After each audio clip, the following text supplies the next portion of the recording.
Oke,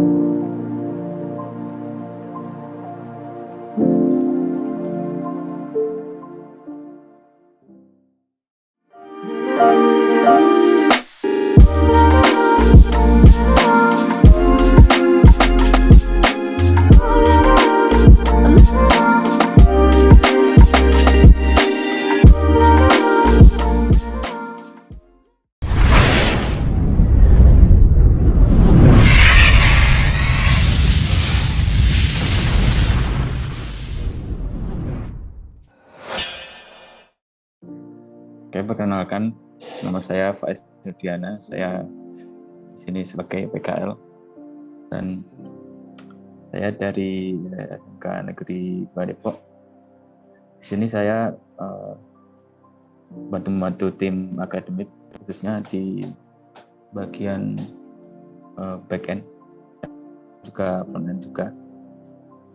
Terus di sini saya udah kurang lebih 10 bulan dan ini minggu terakhir saya. Jadi Mas Cepi memberikan kesempatan untuk memberikan materi pada laptop kali ini. Oke, kita langsung saja ke materinya. Di sini saya membawakan materi yaitu 3 most common web vulnerabilities. Jadi apa sih ini? Jadi ini itu adalah 3 celah keamanan yang sering ditemukan pada web. Kenapa saya membawakan materi ini? Karena agar kita aware tentang ketika kita ngoding itu kita harus menunjukkan tentang celah apa yang ditimbulkan oleh codingan kita. Kita ke yang pertama, yaitu SQL injection. SQL injection ini adalah celah di mana seorang bisa memasukkan query tambahan dengan memanipulasi input pada end user, sehingga server atau backend itu menganggap input yang berisi query tersebut adalah valid. Nah, ini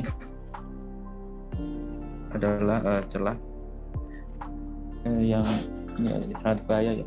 Jadi seorang hacker bisa mengambil data karena dia bisa memanipulasi query yang ada di backend. Ini biasanya disebabkan oleh input yang tidak difilter dan mungkin bad practice ya. Bad practice lah.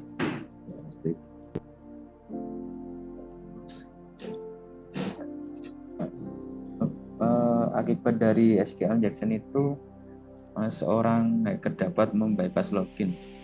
Ini membypass login ini dalam arti seorang hacker itu dapat login tanpa mengetahui username dan password. Jadi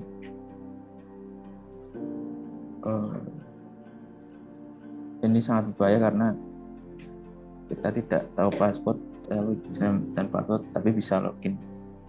Terus yang kedua itu adalah bocornya data yang bersifat sensitif.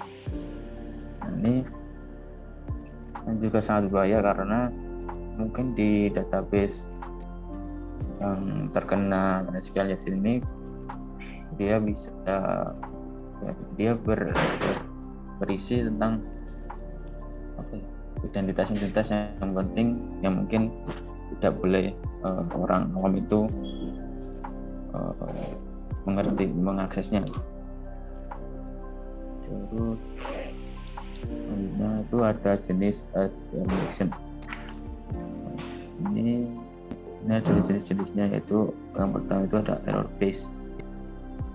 Nah, jenis SQL injection ini diidentifikasi ketika kita men-trigger suatu website dan dia balikannya seperti apa. Dan ini pertama itu adalah ada error base.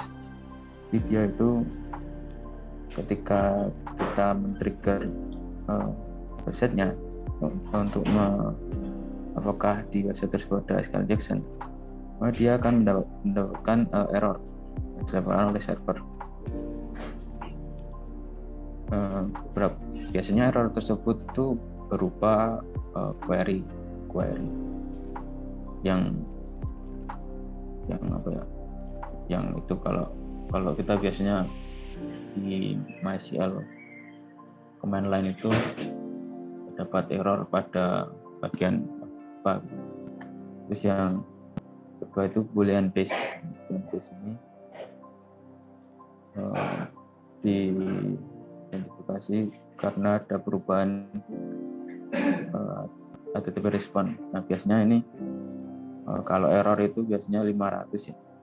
Terus kalau enggak error itu biasanya 400 dan 200. Ini sebenarnya ada banyak karena saya cuma ngambil 2 jadi dikit. Tools. Nah, tools ini adalah alat yang digunakan untuk melakukan memanfaatkan setelah SQL Injection. Yang pertama itu ada SQL Map. Ini digunakan untuk mengotomasi SQL Injection. Sebenarnya SQL Injection ini bisa manual, karena kita itu kalau manual itu nanti sangat sulit karena ini membutuhkan waktu yang lama. Jadi karena membutuhkan waktu yang lama, kita bisa menggunakan SQL Map, dan SQL Map ini dilengkapi fitur-fitur yang lengkap. Jadi kita bisa coba biar dapat gambaran. Lanjut, nah, solusi dari SQL Injection ini tadi adalah menerapkan pemfilteran pada semua user input yang berinteraksi dengan database. User input itu ini kita anggap itu semuanya berbahaya, jadi kita harus memfilter user input agar proses kita itu aman. Jadi kita harus memfilter apa yang dibutuhkan oleh inputan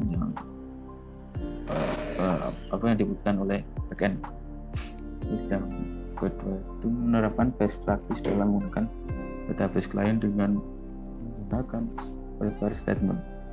Ini recommended karena itu best practice yang disarankan oleh MySQL sendiri.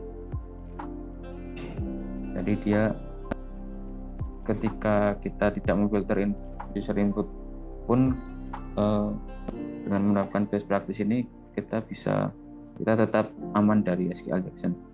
Nanti kita bahas ini di demo. Ya, kita coba demo. Bentar. Oke, ini adalah aplikasi yang digunakan untuk testing celah keamanan.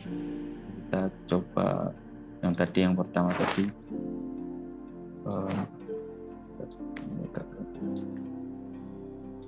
Kita coba bypass login ya. Ini adalah tools Burp Suite ini untuk intercept request yang ada di browser ini. Kita intercept dulu. Kita coba ini ngawur ya. Oke. Nah, kita dapat request yang sudah terintercept. Nah, ini belum tereksekusi karena kita berhentiin di sini. Terus kita coba di repeater. Repeater ini digunakan untuk mengulang-ulang request ini agar kita bisa memodifikasi data yang ada di sini.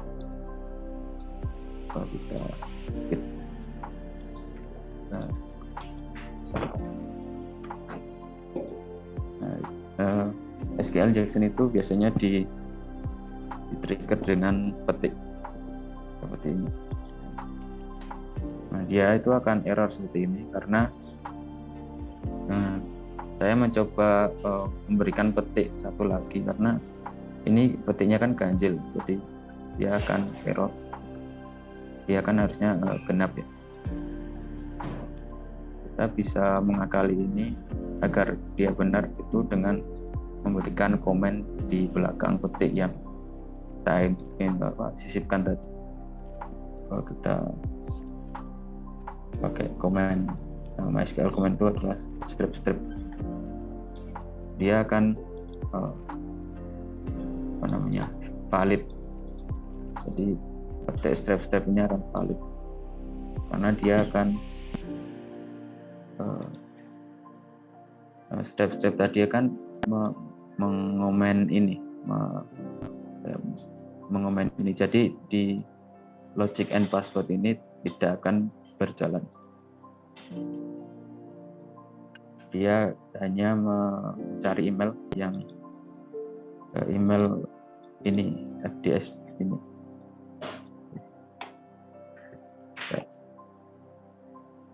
Ketika dia mencari email ini yang yang saya inputkan ini, maka dia tidak akan menemukannya karena ini tidak eksis di database. Nah, kita akan menambahkan logic baru, yaitu OR atau satu sama dengan satu. Jadi ini memaksa logic where itu agar true. Jadi ketika dia true, maka dia akan mengambil semua data. Nah, dia akan otomatis login dengan admin, karena dari semua data itu biasanya diambil satu data, yaitu data pertama. Nah, biasanya admin itu ada di paling atas, jadi dia bisa login. Kita bisa membypass login seperti ini. Oke, kita coba bypass login. Ini adalah pilotnya di sini. Login. Nah, kita bisa login ya, ini sebagai admin.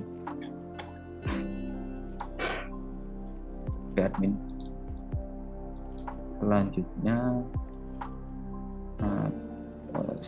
kita coba dengan SQL map. Jadi kita coba dengan SQL map.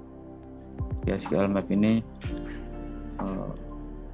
tool open source yang digunakan untuk otomasi tadi, SQL map tadi, SQL injection. Coba kita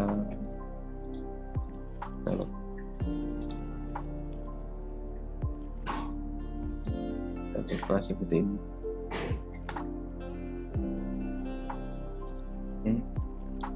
Ini URL-nya yang tadi, terus datanya ngawur aja lah, ini file tes password. Terus ini nggak usah dibahas, ini soalnya agak susah bahasnya. Ini teknik ini adalah yang tadi boolean base. Kita coba.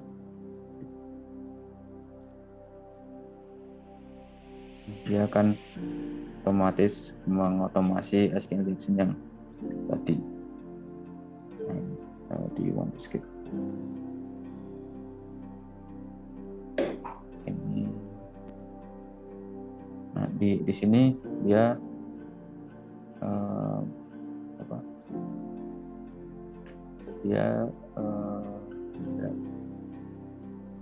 dia memiliki celah boolean base blind SQL injection. Yang tadi itu namanya blind SQL injection. Di sini itu kita bisa mencoba menjadikan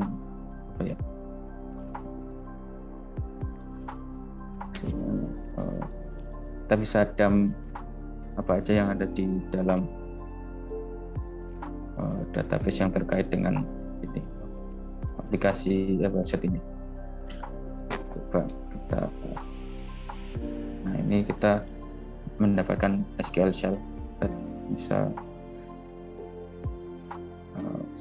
misal apa select all, dia akan mencoba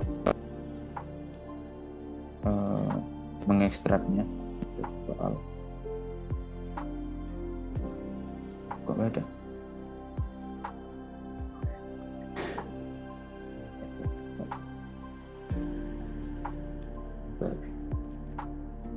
kita coba teknik yang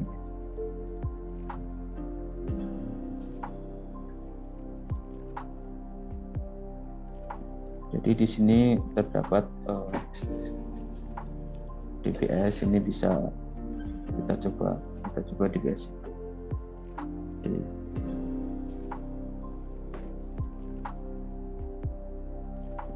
Nah ini DBS-nya SQLite, kita coba terus. Nah itu ada SQLite sequence, ini ada users, ada address, ada baskets, products, set items, captcha, carton. Nah ini akan mencoba mengekstrak semua tabel yang ada di database tersebut. Oke, kita tunggu aja. Ya juga ya.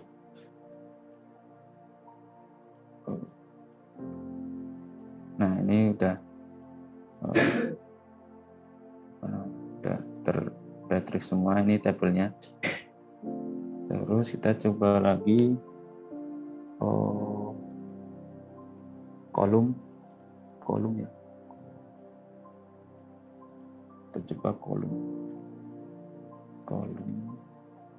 Di sini ada tabelnya, tabel apa? User.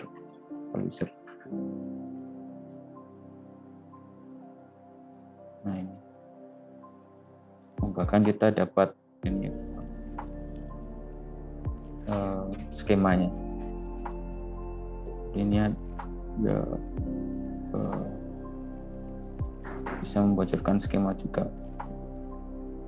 Kita tunggu.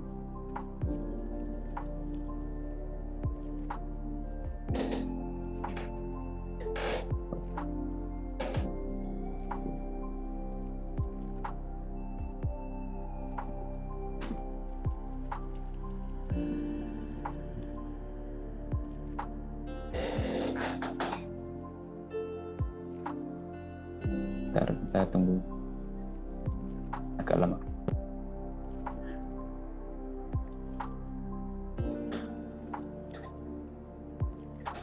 Jadi ada last login IP, ada password, ada role.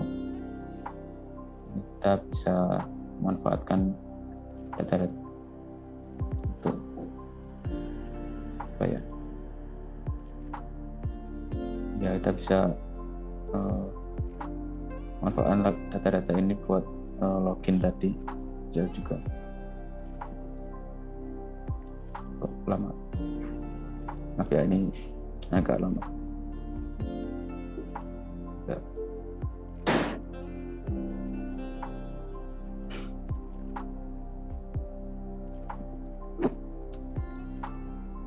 Nah, oke. Jadi dapat kolom seperti ini, created at, delete at, dan lain-lain. Kita coba ambil datanya itu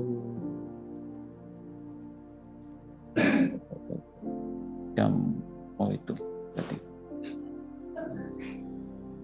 kita coba dump ini.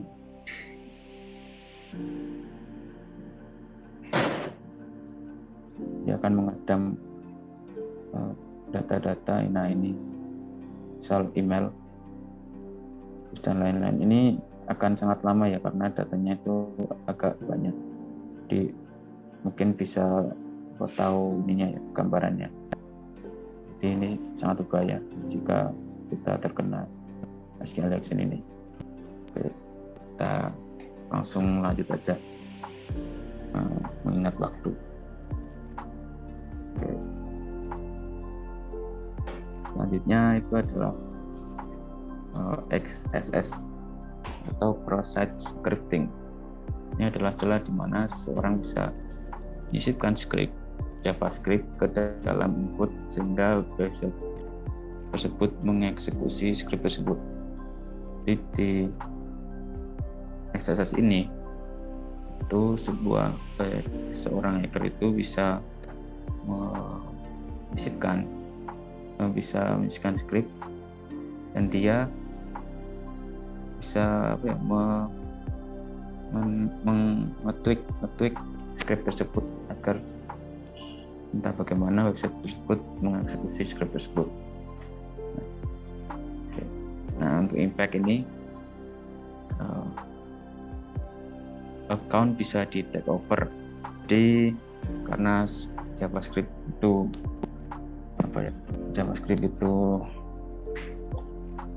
karena JavaScript-nya bisa dieksekusi, maka dengan JavaScript tersebut kita bisa mencuri cookie dari account orang lain lah, bisa memakainya. Jadi kita bisa men-take over sebuah account, sebuah user. Terus informasi yang mungkin berbahaya bisa tercuri. Nah, ini juga sama ya. Ini karena tadi tereksekusi, maka seluruh HTML page pada halaman tersebut bisa dicuri juga, dan mungkin juga terdapat informasi-informasi yang sensitif ya, hanya user itu yang tahu. Itu nanti kita bisa coba. Nah, untuk jenis XSS ini terdapat 2 jenis. Ini sebenarnya ada satu lagi, cuma biar mudah aja jelasinnya. Oke, yang pertama itu stored XSS. Itu adalah XSS di mana script itu tersimpan dan akan tereksekusi jika user mengaksesnya. Jadi script payload yang kita berikan ke server itu tersimpan, dan ketika user itu membuka halaman tersebut, maka script tersebut akan tereksekusi. Jadi, ini sangat bahaya kalau yang stored XSS ini. Nah, untuk reflected XSS ini itu adalah script yang hanya berjalan ketika user tersebut menginputkannya.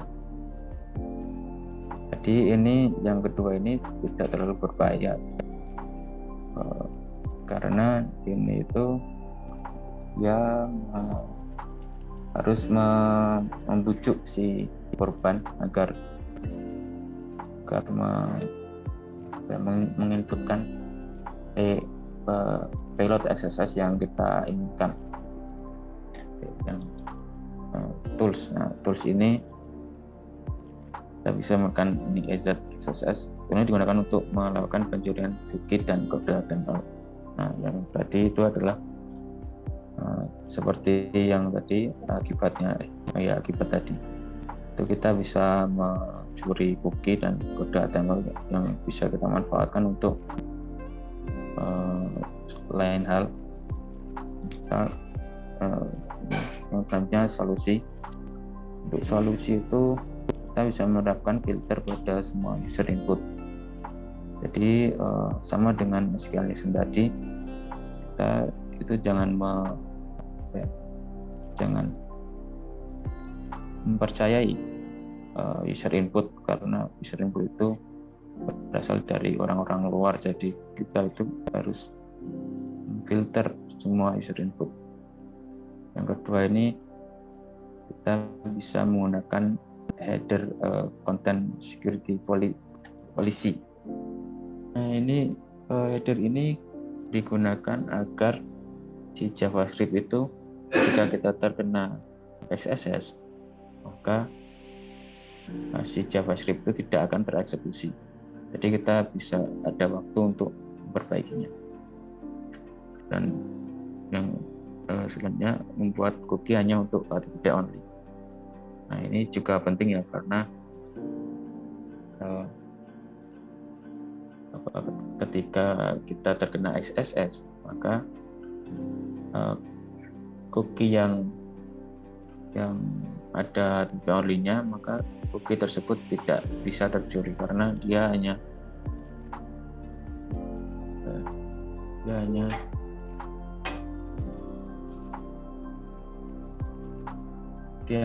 terbaca oleh backend. Terus yang ketiga ini, selalu update dengan package yang diinstal untuk memfilter kode HTML. Nah, ini selalu update ini mungkin harus kita lakukan ya, karena kita harus update terkait package yang kita install, karena mungkin beberapa package itu ada celah keamanannya yang kita tidak tahu. Kita coba demo. Oke, sebentar.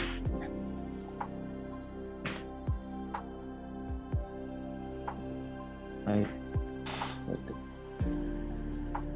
Nah, ini kita dapat kita di EZXSS ini adalah tampilan tool EZXSS, dan korbannya nanti adalah yang tadi ini ya, Bishop. Kita coba reflected XSS dulu. Kita bisa memberikan, biar agak besar.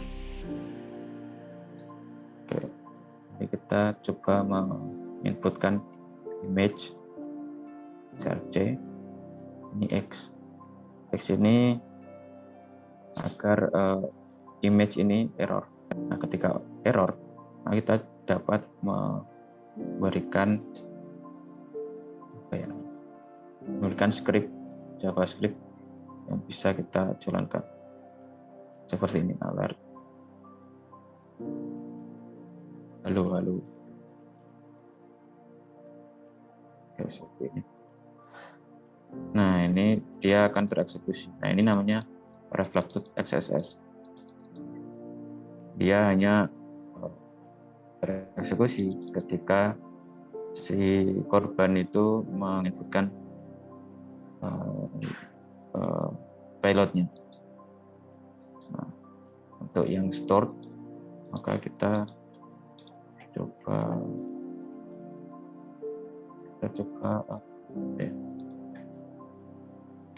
login sebagai user. Nah, ini udah admin ya, admin yang tadi. Terus kita coba yang sebelahnya ini, kita login sebagai kita sebagai guest saja.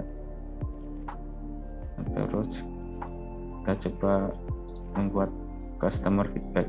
Kenapa kita membuat custom feedback? Karena di sini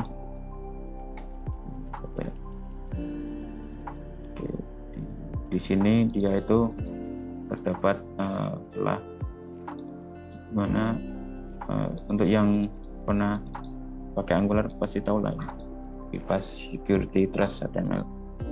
Nah, ini itu dia menjalankan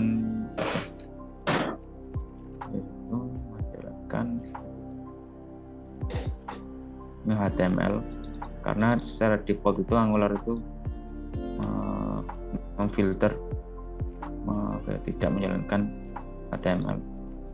Jadi dia entah kenapa dia pakai ini, nggak tahu kenapa, tapi nggak apa-apa lah, ini nyoba.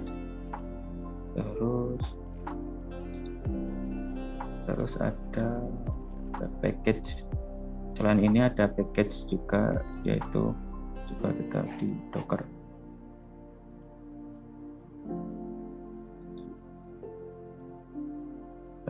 Nah, ini di Docker itu ada ini apa, vulnerabilities, ada celah keamanan.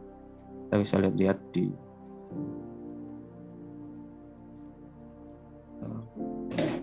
Nah, ini ada sanitize HTML. Nah, ini ada celah di mana sanitize HTML ini memiliki celah XSS. Ini bisa kita buka, kita lihat di sini. Nah, ini dia itu memiliki celah keamanan karena dia itu tidak memfilter XSS secara looping. Jadi kita bisa membypassnya dengan mudah. Nanti kita coba, karena kalau kita jelaskan nanti agak susah jelasin. Tadi mana sih?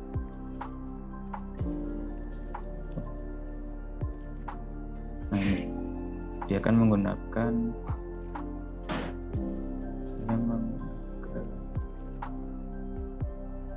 security.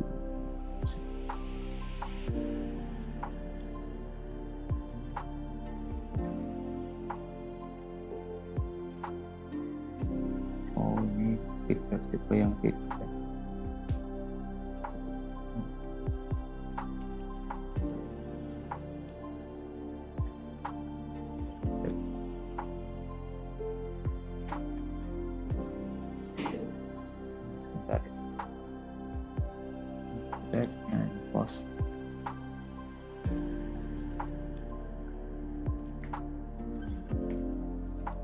Feedbacknya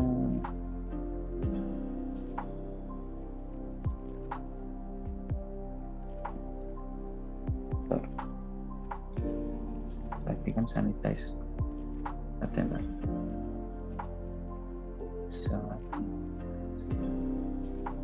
Kita tahu. Oke, ini insecurity. Nah, namanya menarik ya, insecurity. Nah, dia kan menggunakan sanitize HTML. Kita coba yang digunakan di mana aja. Nah, ini ada feedback. Nah, dia ketika user menginputkan, maka dia akan mensanitize HTML yang terdapat celah XSS tadi. Nah, kita coba aja langsung. Oke, di sini kita sebagai anonymous ya, ini sebagai guest lah.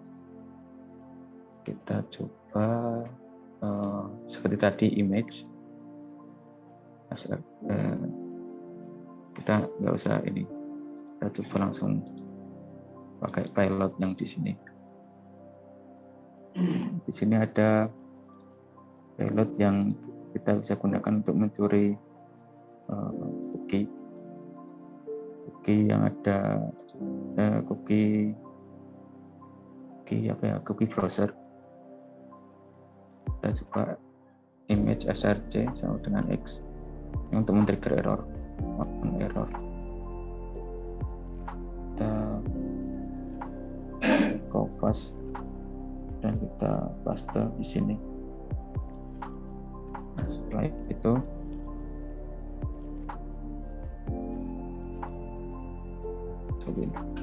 terus kita kasih rating bintang 1, bintang 2, terus 2 kali 3 berapa? 6, kurang seperti ini. Terus di submit. Nah, ketika submit itu back itu akan muncul di about us nih di sini. Nah, dia ketika submit, ketika tersimpan, maka kalau admin tersebut membuka about us, karena dia akan muncul di sini.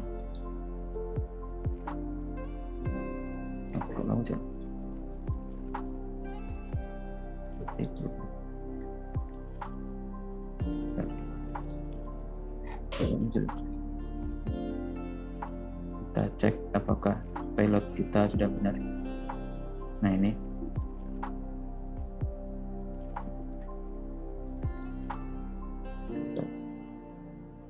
Oh, dia ini ya. Dia ke sanitize HTML. Oh, kita belum membypass HTML tadi. Sanitize package sanitize HTML. Kita coba lagi.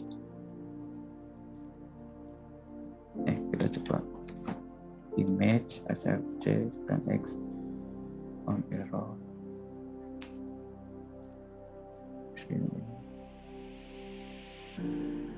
Nah, celah keamanan yang dimiliki sanitize HTML tadi adalah dia itu tidak menghapus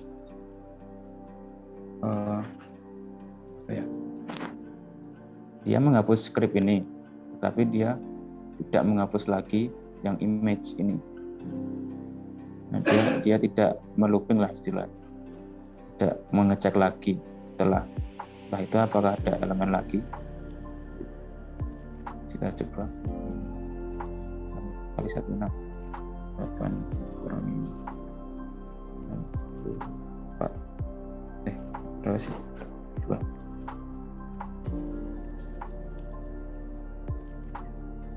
Oke, kita coba reload.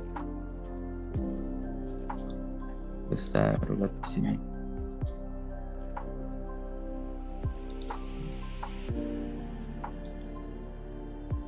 Kok nggak ada?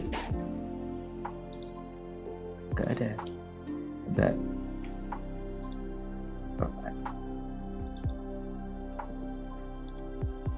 Ini ada kesalahan teknis ya. Ya, Pak.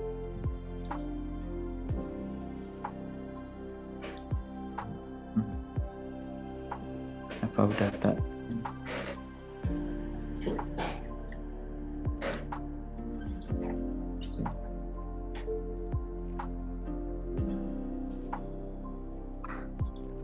Oke, sebentar ya. Ini mengecek sesuatu dulu.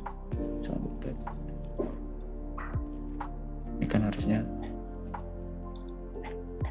ada.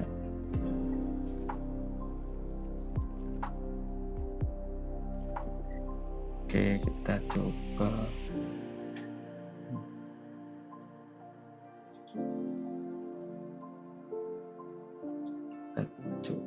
Kita coba.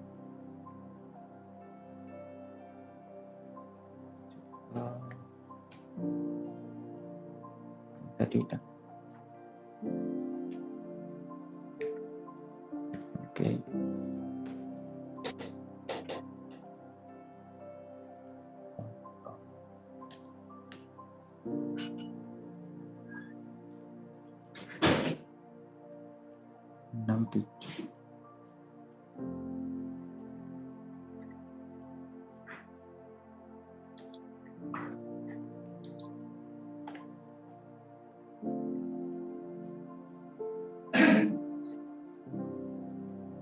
Sebentar ya.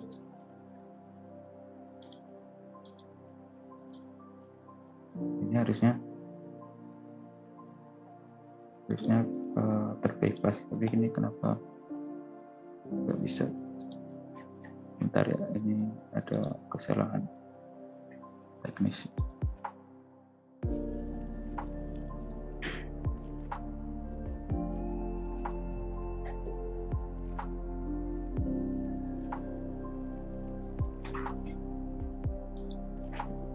Coba kita stop.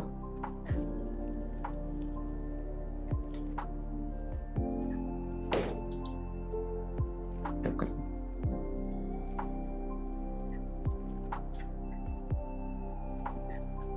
Stop lagi.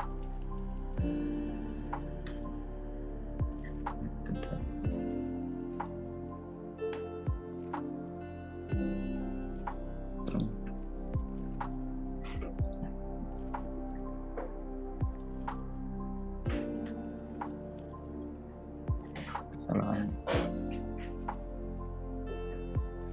teknis.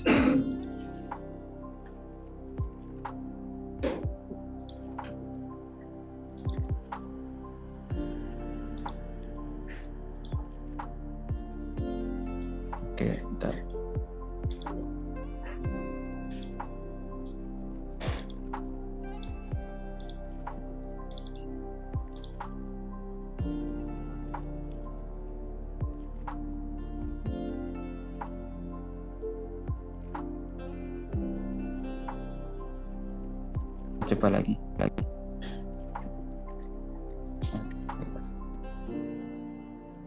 JavaScript-nya terus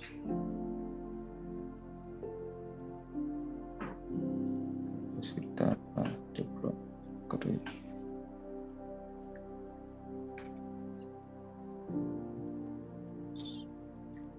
10, 16 berapa? 11 16 ya?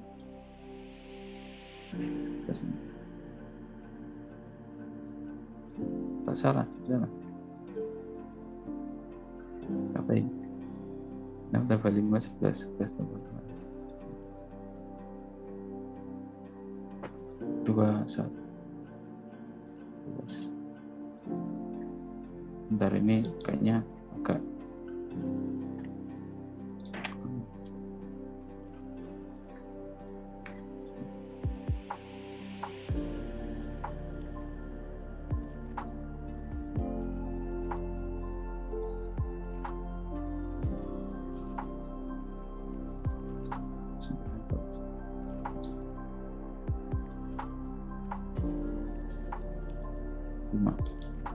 negatif 5.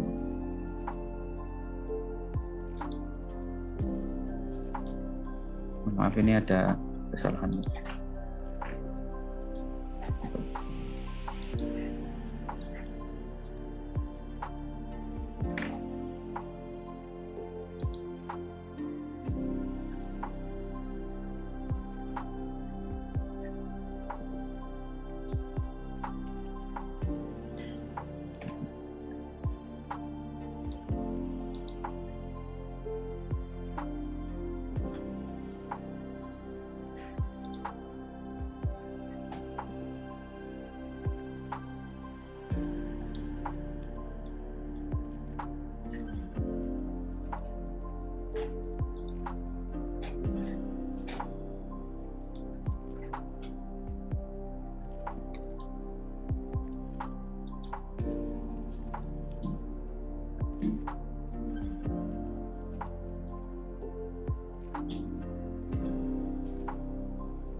Terus coba script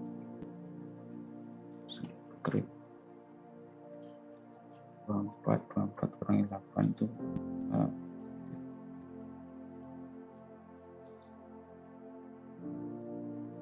itu 24 16 ya. 16. Oke. Coba apakah sudah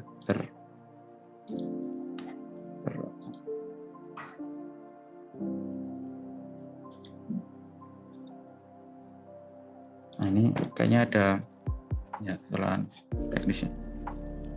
Ini kita lanjut aja biar waktunya ini cukup.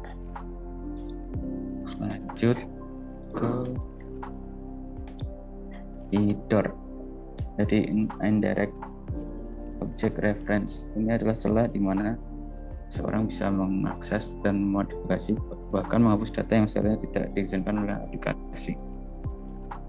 Jadi ini tipe celah di mana celah broken access control ya. Jadi dia itu seorang itu tidak diizinkan tapi bisa mengakses data tersebut. Nah, impact ini informasi sensitif bisa diakses secara bebas.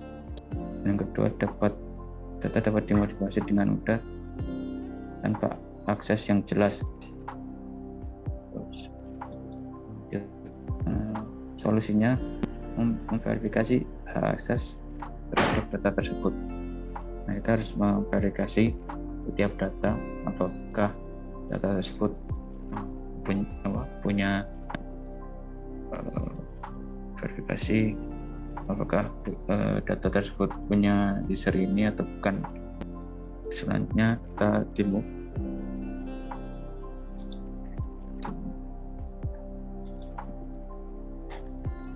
Mungkin bisa ini kita pakai ini website lagi. Kita coba login sebagai misal admin tadi.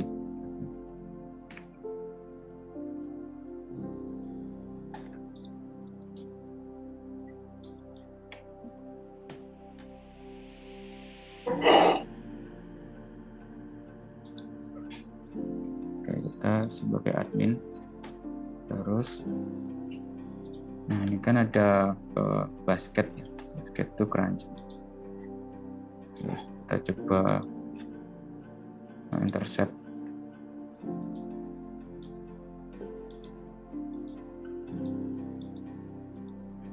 Nah ini ada basket nomor ID-nya 1, kita coba repeater.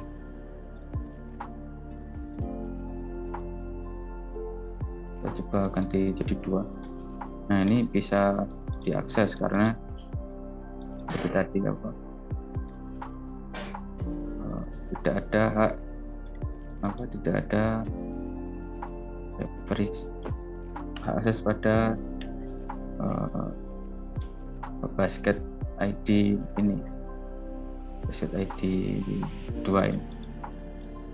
Jadi semua user bisa mengakses semua basket yang ada di user tersebut. Ya, kita bisa mengenumerate ini. Kita bisa melihat-lihat apa aja yang dibeli oleh user tersebut. Nah ini mungkin admin ya. Coba kita logout, kita buat user. Contohnya tes ini, tes terus tes. Nah kita coba login, kita intercept lagi.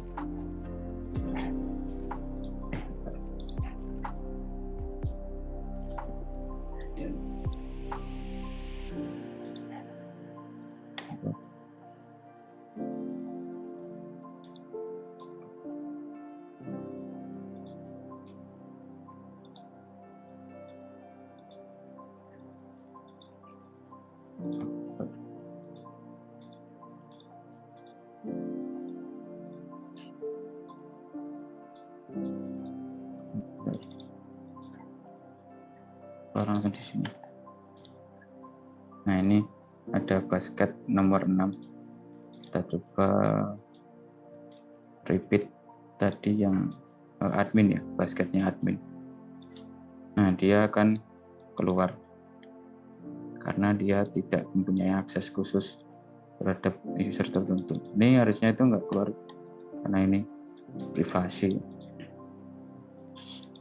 Kita coba celah di review, kita bisa mengedit